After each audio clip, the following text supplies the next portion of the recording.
Hello everyone. बच्चों, आज हम लोग शिशुओं के लिए आहार आयोजन इसके बारे में कुछ जानकारियां हासिल करेंगे। इसके पूर्व हम लोगों ने आहार आयोजन अध्याय के अंतर्गत गर्भावस्था में आहार आयोजन एवं स्तनपान कराने वाली महिला के लिए आहार आयोजन की विस्तृत जानकारियां प्राप्त की।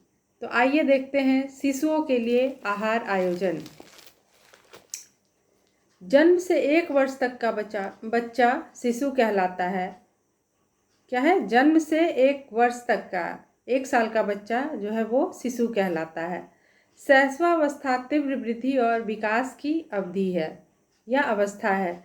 जन्म के समय शिशु का भार लगभग 2.5 किलोग्राम से 3 किलोग्राम रहता है और साथ ही शिशु की लंबाई वो 50 सेंटीमीटर के लगभग होती है। जन्म के बाद वह 6 माह में अपने भार को दोगुना और 1 वर्ष में तिगुना कर लेता है। मतलब अगर जन्म के समय शिशु का भार अगर 3 किलोग्राम है तो 6 महीने में 6 किलोग्राम हो जाता है और 9 महीने में तिगुना अर्थात 9 से 10 किलोग्राम के लगभग हो जाता है। शिशु के रक्त में हीमोग्लोबिन भी अधिक मात्रा में पाया जाता है। इसके अतिरिक्त मांसपेशियों का आकार भी बढ़ जाता है तथा वे और भी सुदृढ़ हो जाते हैं। मस्तिष्क, गुर्दे और पाचन तंत्र की क्षमता में भी सुधार आ जाता है। इस वृद्धि को आगे बढ़ाने और स्वस्थ रखने में दैनिक आहार की महत्वपूर्ण भूमिका है। क्या है? जैसे जैसे शिशु की आयु बढ़ती जाती है उसमें बहुत सारे परिवर्तन आते हैं, जिस परिवर्तन में जैसे मस्तिष्क और गुर्दे सुदृढ़ हो जाते हैं, पाचन तंत्र की क्षमता में भी वृद्धि होती है। यदि इस उम्र में शिशु को पर्याप्त भोजन नहीं दिया जाए तो वे कुपोषण के भी शिकार हो जाते हैं। बचपन से ही शिशु के आहार पर बहुत अधिक ध्यान रखने की आवश्यकता है, क्योंकि अगर समय रहते उसके आहार में किसी भी प्रकार की कोई कमी आती है तो वो कुपोषण का शिकार हो जाता है। इसके बाद हम लोग देखते हैं शैशवावस्था में पोषक तत्वों की आवश्यकता। एक शिशु के लिए शैशवावस्था में किन किन पोषक तत्वों की कितने मात्रा में आवश्यकता होती है। तो सबसे पहले हम लोग देखते हैं ऊर्जा। शैशवावस्था में विकास की गति बहुत तीव्र होती है, इसलिए शिशु को अधिक कैलोरी की आवश्यकता होती है। क्या है? शैशवावस्था में जो शिशु का विकास होता है वो बहुत तीव्र गति से होता है, जिसकी वजह से कैलोरी की अधिक आवश्यकता हो जाती है। प्रथम वर्ष के प्रारंभिक माहों में शिशु को प्रायः 108 कैलोरी प्रति किलोग्राम शारीरिक भार प्रतिदिन के हिसाब से आवश्यकता होती है तथा अंतिम 6 माहों में ऊर्जा की आवश्यकता को घटाकर 98 कैलोरी प्रति किलोग्राम प्रतिदिन आवश्यक हो जाता है। शुरुआत में क्या है? शिशु को प्रायः 108 कैलोरी प्रति किलोग्राम शारीरिक भार, जितना उसका भार है उसके हिसाब से प्रतिदिन के हिसाब से देना आवश्यक है। एक दिन में 108 किलोग्राम कैलोरी की आवश्यकता होती है और जैसे जैसे शिशु की आयु बढ़ती है उसमें थोड़ी कमी आ जाती है और उसको घटाकर 108 से 98 कैलोरी प्रतिदिन किलोग्राम के हिसाब से दिया जाता है। दूसरा है प्रोटीन। शिशु का शारीरिक भार 6 माह की अवस्था होने पर जन्म के भार का दुगना तथा 1 वर्ष की अवस्था होने पर जन्म के भार का तिगुना हो जाता है। जन्म के समय अगर शिशु का भार, पहले भी हम लोग जान चुके हैं, अगर उसका भार 3 किलोग्राम है तो 6 महीने में उसका भार लगभग 6 किलोग्राम और 1 साल होते होते उसका 9 से 10 किलोग्राम वजन हो जाता है। अतः शारीरिक वृद्धि के लिए प्रोटीन की अधिक मात्रा में आवश्यकता होती है। तो ऐसी अवस्था में क्या हो गया कि बच्चे का विकास तीव्र गति से हो रहा है, तो इसमें बच्चों को, शिशुओं को प्रोटीन की आवश्यकता अधिक है। तो प्रोटीन की मात्रा को, दैनिक मात्रा को बढ़ा देनी चाहिए। 1 माह से 6 माह की आयु पर 2.05 ग्राम प्रोटीन तथा 6 माह से 1 साल तक की आयु पर 1.65 ग्राम प्रोटीन प्रति किलोग्राम प्रतिदिन की आवश्यकता शिशुओं में होती है। उसके बाद हम लोग देखते हैं कार्बोहाइड्रेट। सभी प्रकार के दूध में कार्बोहाइड्रेट लैक्टोज के रूप में पाया जाता है। शिशु कुल कैलोरी का 40% कार्बोहाइड्रेट से पूरा करता है। क्या है कि वो अपनी आवश्यकता अनुसार कैलोरी जो है वो 40% कार्बोहाइड्रेट से प्राप्त कर लेता है, क्योंकि छोटा बच्चा ये दूध पे आश्रित होता है ज़्यादा से ज़्यादा, इसीलिए वो दूध के माध्यम से कार्बोहाइड्रेट से कैलोरी की प्राप्ति 40% कर लेता है। उसके बाद है वसा। शिशु को उचित पोषण हेतु लैनोलिक अम्ल की आवश्यकता होती है, जो कि माँ के दूध में अधिक मात्रा में पाया जाता है। जो शिशु माता के दूध पर निर्भर नहीं होते, उन्हें वनस्पति वसा के माध्यम से आवश्यक वसीय अम्ल देना आवश्यक हो जाता है। वसीय अम्ल की कमी से शिशु के विकास में कमी आ जाती है। तो ये क्या है, लिनोलिक अम्ल की आवश्यकता जो है वो माँ के दूध से शिशु को प्राप्त हो जाता है। फिर है खनिज लवण। शिशुओं को मुख्य रूप से कैल्शियम, फास्फोरस, लौह लवण की आवश्यकता अधिक होती है। माता के दूध से सभी आवश्यक खनिज लवण शिशु को प्राप्त हो जाते हैं, लेकिन लौह लवण की पूर्ति के लिए आयरन ड्रॉप्स दी जाती है। आयरन की गोली शिशु नहीं ले सकता, तो वो उसे ड्रॉप्स के माध्यम से दिया जाता है, क्योंकि माँ के दूध में सभी पोषक तत्वों की मौजूदगी के बावजूद भी विटामिन सी और आयरन की मात्रा नहीं पाई जाती है, तो इसे ऊपर से लिया जाता है, देने की कोशिश होती है। फिर है विटामिन्स। शिशु अपने लिए आवश्यक विटामिन्स की मात्रा माँ के दूध से ही प्राप्त कर लेता है।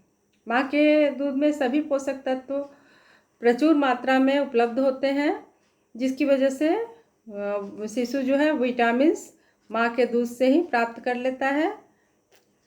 जल की आपूर्ति शिशु को केवल दूध से नहीं हो पाती, इसलिए इसे अलग से देना पड़ता है। शिशु को प्राय 10 से 15% जल की आवश्यकता होती है। इसके बाद हम लोग देखते हैं शैशवावस्था में विभिन्न पौष्टिक तत्वों की दैनिक आवश्यकता। एक बच्चे को प्रतिदिन की कितनी आवश्यकता पोषक तत्वों की है या पौष्टिक तत्वों की है। जैसे इस ये न्यूट्रिशन एक्सपर्ट ग्रुप इन 1968 इनके अनुसार शिशु की आयु, पौष्टिक तत्व और आयु 6 से 12 महीने में कितनी आवश्यकता शिशु को पौष्टिक तत्वों की होती है, उसे एक चार्ट के माध्यम से बताया गया है। जैसे 108 कैलोरी किलोग्राम में इससे प्राप्त होता है पौष्टिक तत्व ऊर्जा, और 98 किलो कैलोरी ये है 6 से 12 महीने के शिशु, मतलब 0 से 6 मंथ में 108 किलो कैलोरी की आवश्यकता होती है शिशु को, और उसके बाद 6 से 12 मंथ में 98 किलो कैलोरी की आवश्यकता होती है। कुछ कम हो जाता है पहले की अपेक्षा। फिर है प्रोटीन। 2.05 कैलोरी किलोग्राम में फिर प्रोटीन है और फिर 1.65 ग्राम किलोग्राम में प्रोटीन की आवश्यकता बच्चों को 6 से 12 मंथ में होती है। इसी तरह से 0 से 6 मंथ में कैल्शियम जो है 0.5 ग्राम, और 6 से 12 मंथ में भी 0.5 ग्राम की आवश्यकता होती है। फिर है 25 मिलीग्राम विटामिन्स 0 से 6 मंथ के लिए है, और 25 मिलीग्राम 6 से 12 मंथ के लिए है। इसी तरह से riboflavin, thiamine, folic acid, vitamin B12 सबों की मात्रा दर्शाई गई है, और इसे 2 भाग में शिशु की आयु की अवस्था के अनुसार पोषक तत्वों की आवश्यकता बढ़ जाती है। फिर है मानव दूध में पाए जाने वाले पौष्टिक तत्व। इसमें ऊर्जा, प्रोटीन, कैल्शियम, विटामिन ए और विटामिन सी। उसके बाद देखते हैं विभिन्न स्तनधारियों के दूध का संगठन। जैसे सबसे पहले इसमें माँ का दूध दिया गया है, तो माँ के दूध में कितनी ऊर्जा, कितना प्रोटीन, कितना वसा, कितना कार्बोहाइड्रेट और कैल्शियम पाया जाता है। तो आइए देखते हैं माँ के दूध में ऊर्जा की मात्रा 65 किलो कैलोरी, प्रोटीन 1.1 ग्राम, वसा जो है 3.4 ग्राम, और कार्बोहाइड्रेट 7.4 ग्राम। फिर कैल्शियम जो है मिलीग्राम में है 28 मिलीग्राम पाया जाता है। इसी तरह से गाय के दूध में स्तनधारी कहा गया है, जो अपने बच्चों को दूध पिला सकती है। तो सबसे पहले माँ का दूध, फिर है गाय का दूध। इसमें ऊर्जा 67 ग्राम किलो कैलोरी में। फिर है प्रोटीन 3.2 ग्राम, वसा 4.1 ग्राम, और कार्बोहाइड्रेट 4.4 ग्राम, और कैल्शियम जो है वो मिलीग्राम में 120 मिलीग्राम। मतलब कि माँ के दूध की तुलना में गाय के दूध में सभी पोषक तत्व जो हैं कुछ कुछ मात्रा में अधिक पाए जाते हैं।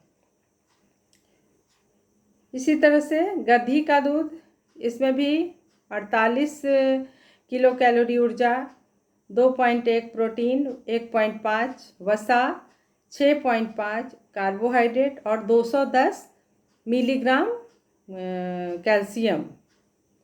फिर है भैंस का दूध, सबसे ज़्यादा पोषक तत्व इसमें, जैसे ऊर्जा की मात्रा सबसे अधिक होती है भैंस के दूध में 117 किलो कैलोरी ग्राम में। फिर है प्रोटीन 4.3 ग्राम, और वसा है 6.5 ग्राम, कार्बोहाइड्रेट 5.0 ग्राम, और कैल्शियम मिलीग्राम में 210 मिलीग्राम। सबसे कम माँ के दूध में 28 मिलीग्राम। और फिर है बकरी का दूध, इसमें 72 किलो कैलोरी ऊर्जा की प्राप्ति होती है, 3.3 प्रोटीन ग्राम में, वसा जो है 4.5 ग्राम में, और कार्बोहाइड्रेट 4.6 ग्राम में, और कैल्शियम जो है मिलीग्राम में 170 मिलीग्राम। तो सबसे ज़्यादा कैल्शियम जो है भैंस के दूध में 210 मिलीग्राम, और बकरी के दूध में 170 मिलीग्राम पाया जाता है। फिर है स्तन दुग्ध के लाभ। माँ के दूध से क्या लाभ होता है बच्चों में? तो यह शिशु को संक्रमण तथा संक्रमित आहार से सुरक्षा प्रदान करता है। क्या है, किसी भी तरह के बाहरी वातावरण में यह नहीं रहता है, इसलिए बच्चों के लिए ये पूर्ण रूप से सुरक्षित है। इससे संक्रमण का डर नहीं होता है, और संक्रमित आहार भी नहीं होता है, और बच्चे इसे आराम से ले सकते हैं। फिर है यह दूषण रहित होता है, किसी तरह के प्रदूषण से ये दूर रहता है। फिर है यह सुरक्षित तथा आसानी से उपलब्ध हो जाता है, कहीं भी किसी भी वक्त बच्चों को माँ का दूध बहुत ही आसानी से बिना परिश्रम के मिल जाता है। फिर है यह किफ़ायती होता है, बाहर के दूधों की अपेक्षा माँ का दूध काफ़ी किफ़ायती होता है। यह माँ तथा शिशु के बीच एक मजबूत संबंध भी स्थापित करता है। ये बहुत बड़ी बात है कि अगर कोई भी शिशु माँ का दूध जब ग्रहण करता है, लेता है, तो माँ में मातृत्व की भावना उत्पन्न होती है और बच्चों में सुरक्षा की भावना उत्पन्न होती है। फिर है अति शीघ्र अथवा देर से पूरक आहार देने से कुपोषण अथवा संक्रमण का शिकार होने से बचा जा सकता है।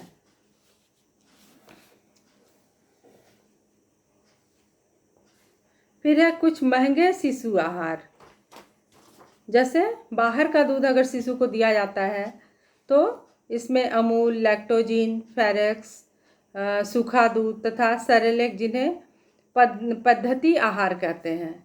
तो ये क्या है, बाहर का आहार इसे कहा गया है और ये काफ़ी कॉस्टली भी हो जाता है, महंगा भी हो जाता है और बहुत ज़्यादा इसमें प्रोसेस भी होता है। विभिन्न विधियों के द्वारा इसे बनाकर बच्चों तक सुरक्षित लाना बहुत बड़ी बात होती है। सन 1989 में शिशु के लिए राज्यसभा ने दुग्ध आहार तथा फीडिंग बॉटल्स बिल 1986 पारित किया था। यह बिल लोकसभा में पारित होने के बाद अधिनियम बन गया। एक शिशुओं के लिए राज्यसभा के द्वारा बिल पारित किया गया था 1989 ईस्वी में। फिर है शिशु आहार श्रेणी के परिच्छेद, सूचना तथा शिक्षा। यह वैज्ञानिक तथा वास्तविक होना चाहिए, पहला है इसमें, और दूसरा है इसमें स्तनपान के लाभ, मूल्य तथा कृत्रिम स्तनपान से होने वाली बीमारियों के बारे में जानकारी भी देनी चाहिए। क्या है, एक शिशु को जब तक कि वो 6 महीने का नहीं हो जाता है उसके लिए माँ का दूध काफ़ी आवश्यक होता है। ऐसे भी कहा गया है कि माँ का दूध शिशु के लिए सर्वोत्तम आहार माना जाता है। तो और ये एक तरह से एक ईश्वरीय देन भी है और एक माँ के को ये बताना कि शिशु के लिए बहुत ही आवश्यक है। और इसमें क्या होता है, बच्चे तो सुरक्षित होते ही हैं, माँ भी विभिन्न बीमारियों से इसके माध्यम से बच सकती है। तो माँ के दूध के महत्व के बारे में बताना, जागरूक करना, ये भी बहुत आवश्यक है। तो बच्चों, आज के लिए इतना ही। फिर अगले वीडियो में हम लोग स्तन्य मोचन इसके बारे में जानकारी हासिल करेंगे। बहुत बहुत धन्यवाद।